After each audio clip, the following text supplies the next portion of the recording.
Being homeless is dope, dude. I can be homeless. I don't have to pay rent. I got a bunch of friends with me that live under the bridge. It's pretty cool, dude.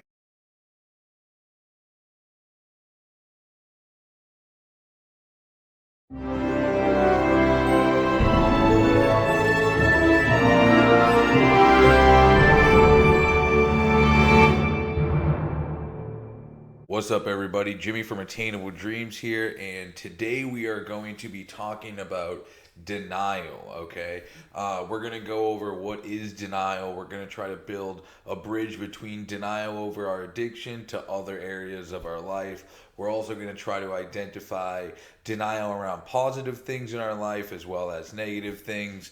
We're also going to answer some questions and answer those questions with my personal experience, strength, and hope. You're going to get some of that throughout this as well. Before we begin, I want to say I am not a doctor. I'm not like a therapist or anything like that. You should go seek medical professional help. Do not take any guidance from this. Consult with a doctor or therapist before making any decisions. This is for educational and entertainment purposes only. This teaching is separate from my teachings at Attainable Dreams, although this podcast is brought to you today by part of Attainable Dreams, a group facilitation organization that goes around the nation and does recovery education. You can reach them at Attainable Dreams llc@gmail.com. Just to begin with, down below, hopefully I take the time and put the effort into the definition of denial. It says it down there. Denial is the action of declaring something to be untrue. So before we begin, just to start by, let's break down the definition of understanding that denial is actually an action. There's an action behind it. It's an action of declaring something to be untrue, okay? Like maybe if someone is in denial, the action behind it could be shaking their head, no, actually verbalizing, no, I'm denying. So just in the idea of denying, saying no to something, you can identify this in any behavior just by identifying the no's. So anybody presenting some sort of new information to you, if there's any moment where we're saying no or declaring this specific thing to be untrue, whether we have the knowledge of it or not, that is denial, and there's an action behind it. It doesn't necessarily need to be action showing the denial. It could also be action being removing ourselves from the actual thing that is causing the denial. So if someone is saying something that we don't like, actually removing ourselves from the situation and leaving the room could be part of the denial. And then there could be actual behaviors in addition to that to even try to shut down the very thing causing us to feel this denial with other behaviors like slamming a door, raising our voice and cursing and pointing that hopefully causes this person to stop saying whatever they're saying. So now that's not just with negative things. We can also declare something to be untrue that's negative, but we can also declare something to be untrue that is positive, okay? So someone saying that, hey, why don't you try this, declaring that to be untrue, declaring that not to work for me. We do this in ways of minimizing and maximizing. We may minimize the effect of something that actually worked for us. So we may say, oh yeah, that might work for you, but that won't work for me. And we validate that with a belief system that we have because I'm this type of person, or I have this issue with me, or whatever. So not only is it about negative things, but it's also being in denial about positive things. They could be in denial about doing some sort of small compound positive behavior that could slowly improve their life and think that they need one massive event and waiting for that massive event. And okay, all right, what are we talking about? Denial specifically in this discussion is this discussion on denial is specifically around powerlessness over our addiction and the unmanageability that that powerlessness has caused. So this is the only thing that we need to do in this discussion is prove beyond a reasonable doubt to ourselves that we in fact are addicts and our life has become unmanageable. We are powerless over this addiction that we thought we could control, and the more we try to control this thing we can't control, the more unmanageable our life becomes. So, and just admitting that is what we need to do today. We're not trying to do anything else other than just admit this to ourselves. We're not trying to admit it to anybody else, because admitting it to other people isn't going to get anything done. We need to just come to terms with this problem that we have in order to begin to find a solution. Before we can even begin to engage in any solution finding, any solution period, it first starts by admitting that we have a problem and overcoming any denial that we have about how bad this problem is, or how what we're doing right now, if we continue to do it, it's going to make this fucking worse, okay? Now, there have been some examples of this in the past, and let's talk about this. Now, what addictions are we specifically talking about? Now, there's so many different addictions that you could have. We have some questions also coming in from people live, so I'm going to be receiving questions, answering them as we go along, getting into each section, into each area. So I'm going to be answering that throughout. The addictions that we're going to focus on today could be any addiction that you have or any behavior that you want to stop. We have addictions such as drugs, prescription medications, alcohol, exercise, cigarettes, gambling, sex, and nail biting. Anything like these is what we're going to be talking about. One of the questions that we have is, how do you control the feeling of not wanting to face the addiction? Now, there is no controlling the feeling. The actual thing that we're going to do is manage the feeling and come to believe if this is in fact true or if this is in fact not true. So the whole purpose of this is building the evidence, okay? So building the evidence is what we're going to do first on how unmanageable is this. Now, not wanting to face it, let's say you do have the evidence, how do I actually face it? If you don't want to face it, then there is not going to be any help. Okay, so some people enjoy living in denial. They don't want to admit it.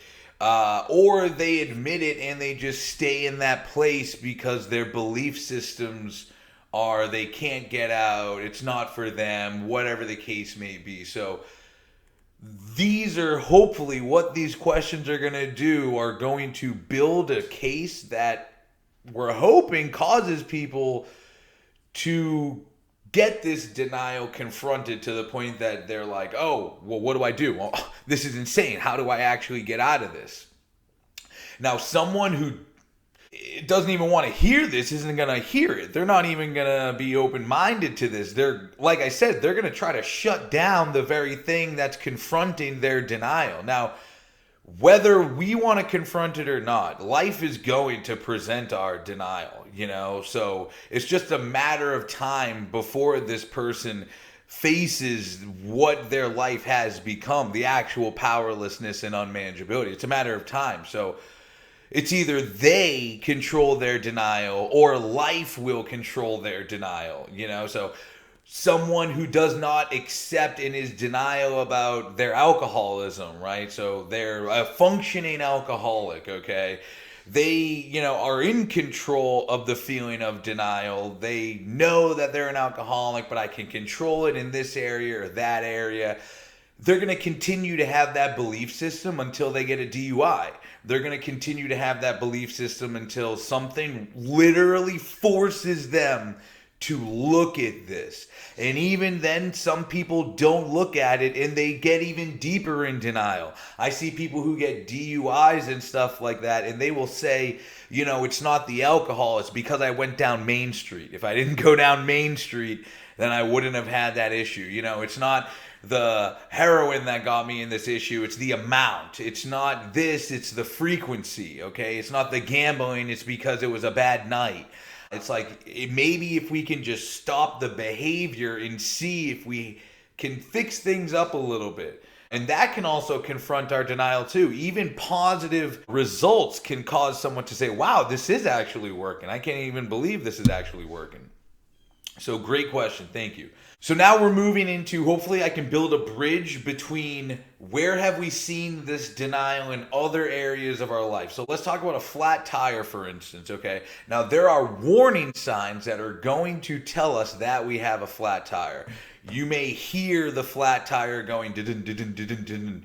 You may feel the flat tire, okay? We may even hear the flat tire. You may see someone telling you that you have a flat tire. So these are warning signals and signs that are telling you there is something going wrong. This is out of the normal. This isn't normal. I need to address this situation or else my car is going to become more unmanageable. This is evidence. Those feelings that they're feeling, the car shaking, the hearing, the seeing, this is evidence presenting them that there is something wrong. Some people ignore this evidence. Some people, even having this evidence, they continue to drive on the flat tire because they think that getting to a gas station would be safer. Now, someone may continue to drive because they don't even have the knowledge. Since I don't even know where to begin with my flat tire, I'm not even going to pull over and get started. So there's many reasons why somebody can rationalize driving on a flat tire.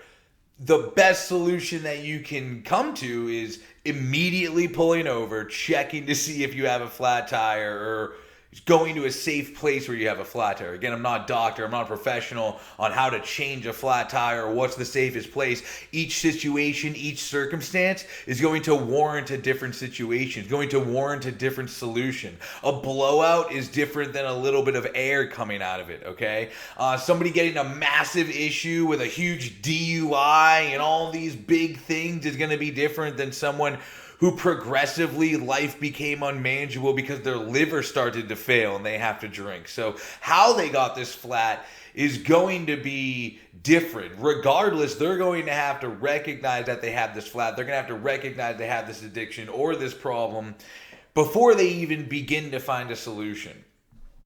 Admitting that I'm powerless over this causes someone to pull over. So their powerless is going to come to a degree. Some people admit it immediately once they know that there's a problem. Some people have to wait until there's sparks coming off their tire, okay? So some people admit that they should stop shooting heroin because they're like, whoa, I'm actually shooting heroin. And some people stop because they have an abscess on their arm that they haven't seen or touched for a while and they have to get that fixed. So the degree on which they come to this problem and admit it is going to vary, but how they get here is all that matters. And when getting to this point, it's important that we don't be in denial. Like, this is exactly what it is, and people will present that to us. Not only are these solutions, these problems that are happening within ourselves, but there's also problems happening around us as well. People may be saying, dude, you should watch your drinking. You drink a lot, you know?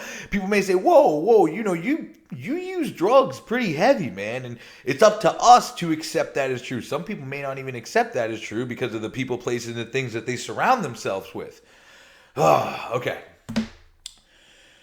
So, building a bridge between having a flat tire. Like, you need to admit that you have a flat tire and pull the hell over right now before you get fixed. Any continuing to drive on that flat tire, you may have issues with your car. You may have issues with your tire, your rim, so on and so forth. Likewise with an example I like to give is Santa Claus, okay? So let's say that someone is in denial about Santa Claus.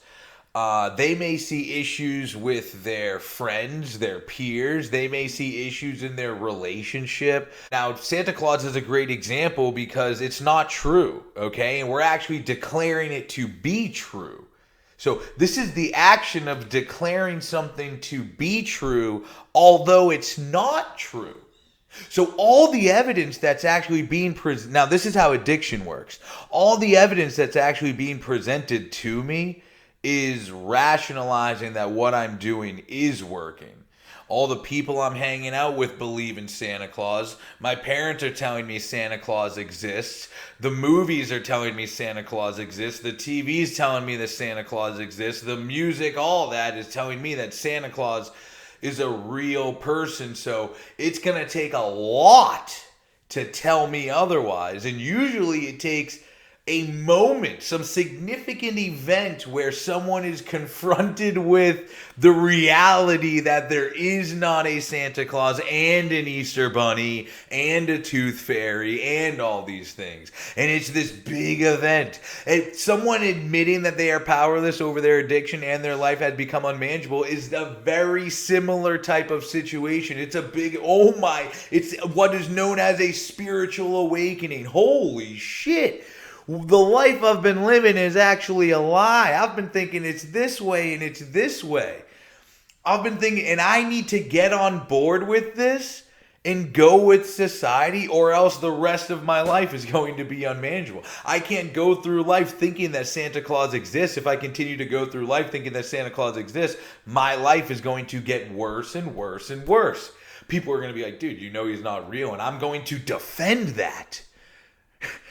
That's like people saying, dude, you know you have a problem with alcohol, and I'm going to defend my relationship with alcohol. I'm not going to declare what they're saying to be true. I'm going to declare it to be untrue when in fact it is true. But my belief systems and everything else revolved around it is what's causing me to come to this declaration, this action. Okay, even somebody losing weight, they're going to have to come to terms with their weight. And if they don't, the problem's going to get so big that it's going to be like they're just carrying around this other person. And they're not going to think they have any way out of it. And they're addicted to the food. And the same with gambling. They're going to think that their next big win is right around the corner. And it's not. It's good old-fashioned hard work that's going to get us there. Now, how do we identify the problems that this can cause? Okay, so the positives, if we're refusing that this is a positive thing for us, I declare this to be untrue. Like some people declare the importance of sleep to be untrue. You know, some people declare the importance of exercise to be untrue, of healthy eating to be untrue. And I'll tell you what, if the people are declaring those things to be untrue, it's because they have other things about their life and they're in denial about other problems in their life that causes them to think that that is not going to fix my problem. That's going to be so difficult that the other problems, the other things that I like to do, are going to get in the way. Refusal. So imagine going around refusing, declaring these things to be untrue. Mentally, what is that going to do to someone? Mentally, they're going to continue to think they're right. And they're going to continue to insist poor opinions upon people. And they're going to look at them like, what is wrong with you? So not only can that impact my relationship with myself, so me constantly thinking that people giving me the right answer is the wrong answer, like, hey, why don't you try exercise and sleep? And people are like, no, bro, I need a whole team of doctors. I need this, I need that. I can't, that's not going to work for me. My problem's too big. They're maximizing their problem, minimizing the effect of whatever can help. Now, maybe people are minimizing the effect of things that can help, like medication. Like, hey, why don't you are depressed? Why don't you try this depression medication? And they minimize the effect of this pill. This pill is going to help me get out of this huge depression. No, it's not. The behaviors attached are going to get you out of this depression. This magic pill isn't going to change your depression. You didn't get into this depression overnight. So getting out of it is not going to happen overnight. Easy does it. Remember that. Take your time, okay? These positive things are not going to work overnight too. And if it is a positive thing that works overnight, it's not going to have long-lasting effects. There's maintenance that comes in requirement with that. Now, declaring these things to be, if I'm declaring sleep to not be important, then I'm going to constantly have poor sleep. I'm going to daze all the time. If I think bad eating is not okay, if I declare that to be untrue, then I'll just eat and won't care what I eat. I'll gain weight. I won't eat enough. These are huge, major impacts. Now, if I declare me being powerless over cigarette smoking and I'm smoking a pack a day, the effects of smoking alone. Talk about the mental impact of every day knowing that I'm engaging in this one thing that is totally killing me, and I can't not. And the shame associated with that up to 20 times a day. Are you fucking kidding me? The denial, you're telling me to quit smoking cigarettes? That is not true. I can't fucking not smoke cigarettes. That's insane. How do we identify? So we can identify that by anybody giving us a solution to our problem. Anytime we have an idea of something we should do and we declare it to be untrue, okay? And we can also identify negative things in our life too. And the constant identification and the constant declaring of these things to be untrue causes us to get into more powerless situations that cause more unmanageability, that is going to require more effort to get out of, and it's going to take even longer than before. Okay, so it's kind of like delaying the inevitable, and people do this with their problem, and they use these short-term like painkillers, like literal painkillers. Like they don't want to run, they don't want to walk, or they don't want to fucking get up off the couch. So they rely on TV, foods, all these addictions, all these things that just kill pain. We got to get uncomfortable. Not saying get uncomfortable forever, be uncomfortable all the time, but we got to be uncomfortable for a little bit. We have been comfortable for so long, which is what caused us to get into this problem. The identify of negative. So if I'm completely in denial of these things being negative in my life, so gambling, drugs, prescriptions, alcohol, if I'm in denial that alcohol can destroy my liver, then I'm going to continue to drink alcohol. Now, somebody being in denial about that isn't necessarily an issue. They could be like, oh yeah, I don't drink enough to cause that issue. And they may not, but if it's causing a problem, causing their life to be unmanageable, and a doctor is saying, dude, you need to stop drinking or your liver's going to fail, you can't be in denial about that. And the issue lies, part of the issue lies in that we're listening to the messenger, not the message. So for some reason, when my dad tells me that I have to get off drugs, I don't listen to it. But when a therapist tells me I got to get off drugs, for some reason I listen to it, and vice versa. Some people listen to what their dad says and doesn't listen to what a therapist say. So it's like, where's this balance? You know what I mean? We're getting the same message from multiple resources, then we should probably fucking take it. If everybody else is saying that I'm an asshole, then maybe I'm an asshole. If everybody else is saying I gotta lose weight, then maybe I gotta lose weight. The issue lies in maybe no one's saying it. Maybe nobody's saying it because every single time they bring it up, there's a fight. Every single time they bring it up, there's an issue. And the denial is so deep, and the action taken to keep this denial in their life has come so deep that it's pushed people away from even introducing the very thing that can save their life. And you see this heavy with people in active addiction, even weight loss. When people bring up weight, people get fucking pissed. Like, dude, you should lose weight. What are you trying to say? I'm saying that you're fucking 300 pounds over fucking weight is what I'm saying. And I like you. I like hanging around you. Maybe if you stop fucking eating cheeseburgers and we can hang around a little bit longer. My fucking bad, dude. Now, people won't fucking... Now, okay, you don't need to deliver the message like that. But what I'm saying is, that's what it is, And people get offended by that. To the point that they don't even bring it up anymore. Why am I going to bring it up? Every single fucking time I bring it up, it's a fight. It gets to the point where they don't even want to fucking say it. So then these behaviors and these shortcomings and these defects of character become deep instilled with us, and we don't even respond to when people say, and when they do respond, we respond with the same behaviors we used before, which was anger and whatever, and it fucking works, and it gives us the same results. So why would I be any different? These things that cause the very poor behavior to work in my life are reinforcing, is the universe reinforcing it.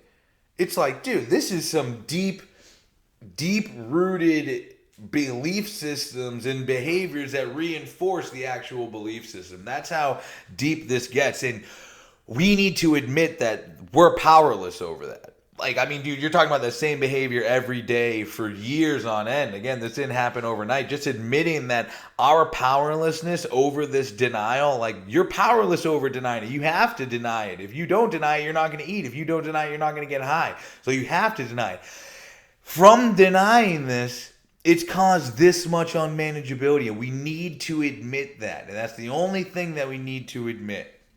And that can impact ourselves and others, and we covered that as well. Let's get into the questions, okay? And this is a spectrum. Some denial is important, some denial isn't important, you know? Some denial you should focus on. Now, denial is actually a good thing. My ability to declare something to be untrue keeps me working with what is true. Keeps me working with what does work, so that I'm functioning appropriately. Okay, so this denial allows me to kind of troubleshoot and know what's good information and bad information, and that's a good fucking tool to have.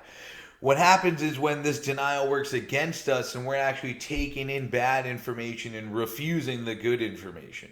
And this is a slippery slope to get down. You can see how this type of thinking can impact someone. Of course you'd be fucking depressed. Everything you fucking know is wrong. What do you think? Everything you've been fucking thinking is super wrong. And that's fucking depressing. So of course you're going to be scared. Well, how do I you're going to get anxiety about the future. Well, how do I know if what I'm doing is fucking right? And you're going to get angry in the present.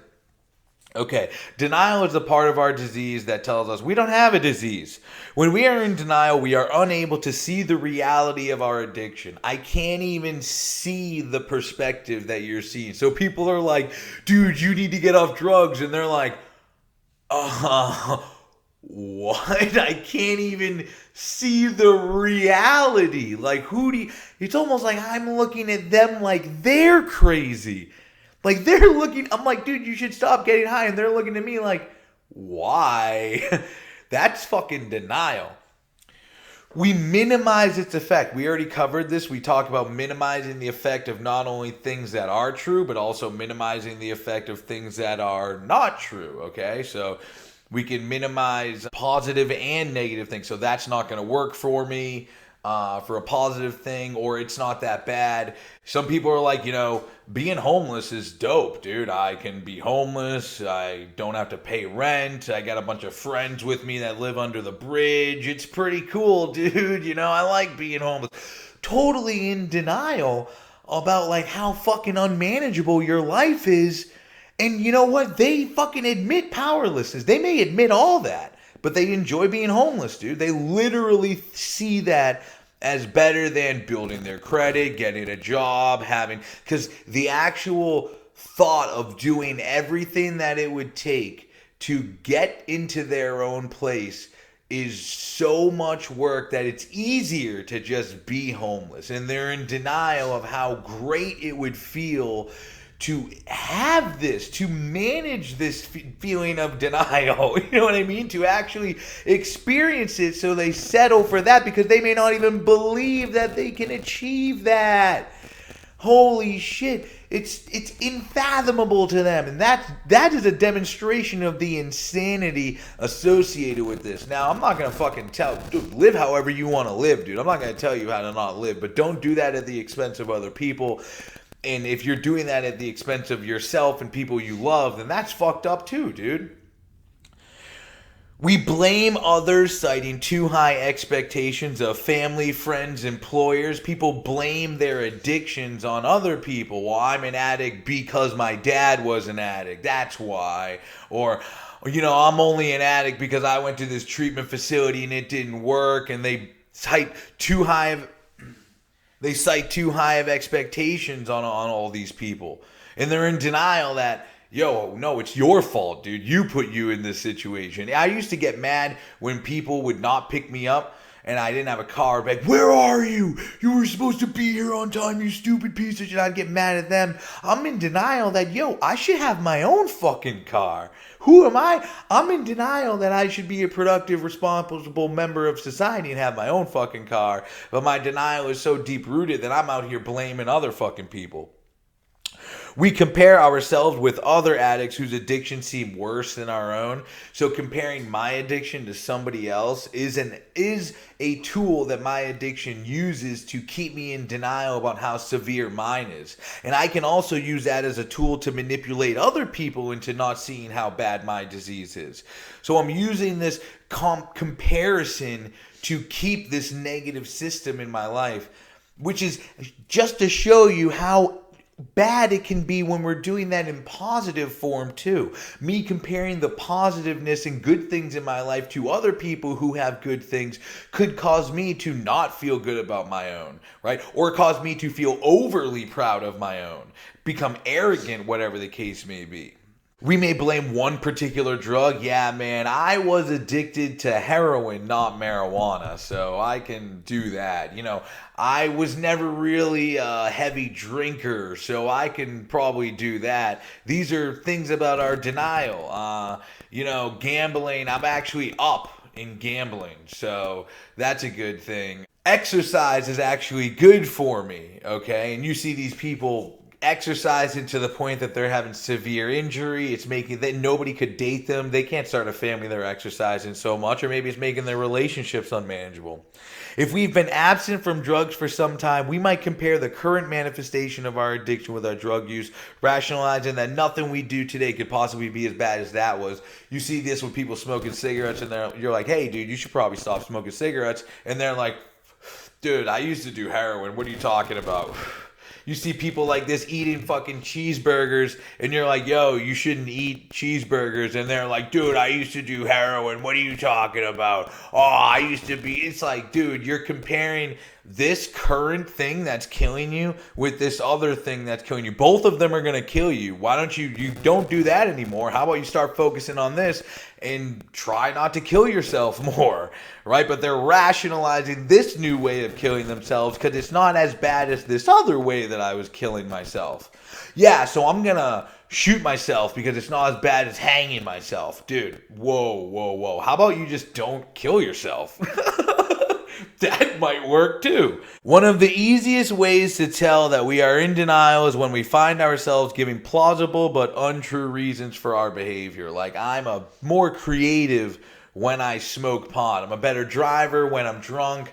I'm stronger when I'm on PCP. I'm a better worker when I'm on methamphetamine. I'm able to get my homework done on Adderall. I only eat out when I'm with my friends, and that's every day. I only drink more than 12 on the weekends. This whatever excuse, rationalizing it. Okay, yeah, that makes sense, I guess, but it's not true. You don't need that. It may make sense, but you actually don't need that. Plausible but untrue reasons for our behavior. Yeah, I eat out all the time because I'm always on the road. No, you could stop anywhere. If you're on the road, then you can stop anywhere. Yeah, I was driving on that flat tire because it was dark out, so I didn't want to be in the dark.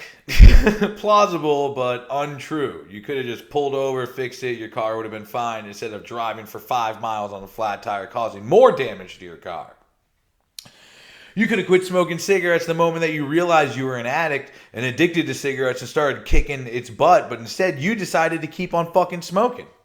Have I compulsively acted on an obsession and then acted as if I actually planned to act that way? So one time I was at a friend's house and he had his wallet on the table and I said, hey, can you go upstairs and get me a glass of water? He went up to get me a glass of water, and when he came back down, when he was upstairs to get the glass of water, I had taken $40 out of his wallet, and when he came back down, I just acted as if nothing had happened, drank my water, and hung out. It took about 30 minutes before he went in his wallet and realized that $40 was missing. He said, dude, did you take $40 out of my wallet? I was like, yeah, dude, you got to keep your wallet, up somewhere else. Somebody else could come in and take $40 from you, man. You don't want to be doing that. He was looking at me like, are you fucking crazy, dude? You took $40 out of... And I was like, dude, I'm doing you a favor, bro. I'm teaching you a lesson. Don't leave money in your wallet. Like, I'm doing him a favor and teaching him a lesson by stealing money out of his wallet. How fucked up is that, right? Compulsively acting on an obsession and acting as if I acted that way. I remember one time I stole weed from my mom, and she came in, and I had to act as if I meant to take her weed and flush it down the toilet, and I actually was taking it to smoke, so I had to conjure up some tears and be like, I don't want you smoking weed anymore. She cried and was like, I'm sorry, and blah, blah, blah, and I just was kicking it underneath the rug so that I could smoke it with my friends later, right? Here I am acting on an obsession. I'm totally obsessed with the weed that my mom is smoking. Compulsively. I'm unable to not. I know it's wrong. I shouldn't do it. But I'm compelled by the desire. I'm compelled by the feeling to do it. I do it. I get caught. And I act as if I had meant to act that way. And then I get into, to get out of it, in denial that what I'm doing isn't right. I shouldn't be going into my fucking mom's pocketbook. I shouldn't be smoking pot. I shouldn't be taking it. But I'm in denial about that. The thing that I'm not in denial is I should be in denial. I shouldn't be smoking pot. That's what I shouldn't be doing, right? But I'm in denial about those things, rationalizing my behavior. I'm not admitting that I'm powerless over weed, and weed is causing me to do this.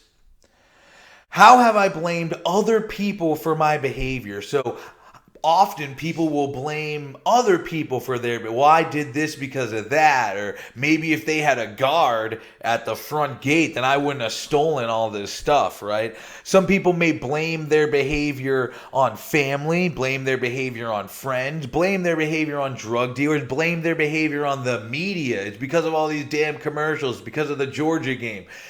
No, how about you just admit that you can't do anything in the Georgia game? How about you admit you're powerless over it and the Georgia game's always going to play and you just got to not drink alcohol? Blaming the casino for their gambling, blaming Marlboro for cigarette smoking, blaming all these, blaming the doctor for this prescription. It's like, no, you tell your doctor you're an addict, see what other options are out there, instead of just blaming other people for your behavior. How have I compared my addiction with others' addictions? Is my addiction bad enough if I don't compare it to anyone else's? So that comparing my addiction to other people's is what keeps me. So yeah, dude, I'm bad, but I'm not homeless. Yeah, I drink a lot, but I'm not drinking. I only drink on the weekends. Yeah, I drink on the weekends, but I'm not drinking on Sunday. Yeah, I drink on the weekend and Sunday, but I'm not drinking on Thursday. Okay, yeah, I'm drinking Thursday to Sunday, but I'm only drinking 12. Yeah, I'm only doing that, but I'm not drinking before work. And it just escalates, and it gets worse and worse and worse to the point that, dude, they are that person, and they're not seeing that they are becoming that person. They're only seeing the person ahead of them that they are not. And they don't think it's going to happen to them. They're in denial that if I continue on this, then I'm going to become an alcoholic. I'm going to do this or do that. And people get this because, they come to, the person who's here in these classes, taking in this knowledge, this is not their first rodeo, okay? They fucking had many times where they had been confronted with their addiction. The guy who gets out of his fucking car and shoots a dude from road rage, that's not his first time getting angry. There were a couple times where he was probably like, shit, dude, I get kind of angry sometimes. Maybe I should work on that. The same with an addict. An addict's like, shit, dude, maybe I have a problem with drugs. I should fucking work on that. Maybe I shouldn't drink so much. I should figure that out. It's not like, and you just didn't. There was a denial process of, no, I got it. And we rationalized it and just kept on going, right? Anybody can think of the first time. I remember the one time I went over to my friend's house. I was buying drugs off him for a whole summer, and I was like sick, and I went up to him and I was like, hey, dude, I don't fucking feel so good, dude. Stay away from me. He's like, yeah, dude, you've been doing Percocet every day for the whole fucking 3 months. And I'm like, what? Get the fuck out of here. What are you saying? He's like, you're addicted to drugs is what I'm saying. I'm like, dude, I'm not fucking addicted to drugs. And then I did the drugs, and I felt fucking better. And I remember being like, that's all? That's all it is? Damn, well, if that's all it is, then I'll just fucking do that. I'll do that again. I'll just be sick, get clean, whatever. And then it gets worse and worse and worse. When I try to do that same thing and apply that same knowledge, it don't work. So I think I can't do it. And I just ride this wave until my life becomes unmanageable. To the point that I can't fucking control it anymore and continue to think that I can. And it gets worse and worse and worse. God damn, man. Am I comparing a current manifestation of my addiction to the way my life was before I got clean? Am I plagued by the idea that I should know better? So some people know that they should know better, and it just haunts them and just takes them down. They'll compare, like I had made the example, comparing cigarette smoking to drug use, okay? Comparing drinking beer to hard booze, and that's better. Comparing any sort of current manifestation of their addiction to what they used to do. Yeah, I'm gambling, but at least I'm not doing this. Yeah, I'm nail biting, but at least I'm not doing heroin. Yeah, I'm eating bad food, but at least I'm not doing drugs anymore. It's like, dude, don't matter. How about you don't do that either? You know, how about you work on this new thing? If you did the program appropriately, then you would have done that one thing and then worked on something else and continued to improve yourself. A lot of people think that they have all the information about recovery. They think they have all the information about addiction. They can preach their way through. They can tell you how to recover and all this, but they can't apply it to themselves. They're in denial that they, have all the knowledge. They're in denial about the application. Yeah, you have all the knowledge, but you can't actually fucking do it. And they don't have it. They don't think they can attain the knowledge. It's too far of a concept for me to understand. Everybody else is so much of ahead of me. It's like, dude, just get started. The best time you could have planted a tree was 20 years ago. The second best time you could plant a tree is today. So you may not know a lot about addiction. You may not have a day clean. And you should have fucking stopped using drugs 20 years ago. But today's the best time to fucking stop. Today's the best time to get started. And you should get fucking started now. And a lot of people will start avoiding action because they're afraid. Fear by definition. What fear is an unpleasant emotion caused by the belief that someone or something is dangerous, likely to cause pain or a threat. I literally believe that if I get off drugs, I'm going to physically withdraw. That's a danger. Some people literally think that they're going to die, and some people are. Benzodiazepine withdrawal, alcohol withdrawal. You may literally die if you stop doing drugs. Doing your drug of choice, right? That's intense. And they avoid and they're afraid of that withdrawal. They're afraid of potentially dying because I want to stay in my... That's a part of the denial. That rationalizes their use to the point that they continue to use because I want to be in my family's life and I don't want to die from withdrawals. Not going to a medical detox, not seeking the treatment that they actually need. They could be afraid and ashamed even. They don't even want to face the shame of the damage they caused, the wreckage of the past. I don't want to face this. If I face this, then what's going to happen? You know, I might go to jail. I might go to institutions. They may know what I actually did. It's like, just admit that you got a problem. We're not trying to figure out all those people. We're just admitting that we're powerless right now. We're just admitting that our life is unmanageable. We're not going and talking to no one right now. We just want to admit that we have a problem beyond a reasonable doubt. And fear is preventing us from actually engaging in the solution. To tell you what, somebody doesn't want to lose weight because it feels good to eat like shit. It feels good to eat like shit and sit on the couch. So I'm afraid that you're going to get in between me and my couch time, me and my Netflix time, me and my phone time. Talk about phone addiction. You should see it with the way people react when you try to get in the way of you and their phone. If you take away my phone, where's my connection to the world? This world's boring. I don't want to be here. Dude, and they're ashamed when they face the results of this. People who don't face the results now are going to be even more ashamed when they face the results of how unmanageable their life can become from not admitting it right now. And they avoid this action because they're worried of what others will think. What are other people going to say? Nobody thought that I could quit smoking cigarettes. People laughed at me when I told them I could quit smoking cigarettes. But I said, you know what? I'm going to do it. I don't give a shit. I got to do it. I'm not worried about what people think. I'm worried about being in my family's life. I'm worried about not dying of a heart attack, dude. That's why I stopped doing drugs. If I was worried about what people would think, then I would have kept on asking them. I would have wasted all this time trying to figure out what people think before I actually engage in the solution. And those are just ways of me pushing off the inevitable, right? People avoid action of just going through physical withdrawals. They get on methadone, they get on medication, and they just push those withdrawals off and off and off. They keep on using because they're afraid that their job will fire them. They're in denial that their job might actually be supportive, that their family might actually be supportive. And they just keep on going down this deep, dark path. Whew! So, that is denial. In a nutshell. I hope you guys enjoyed today's topic. If you have any questions, leave them down below. Make sure that you like, follow, subscribe, and put all that stuff in there. Any questions you have that I get, I will be answering before the class next week. And thank you very much for having me. Take care. Woohoo! Yeah. All right. Farewell.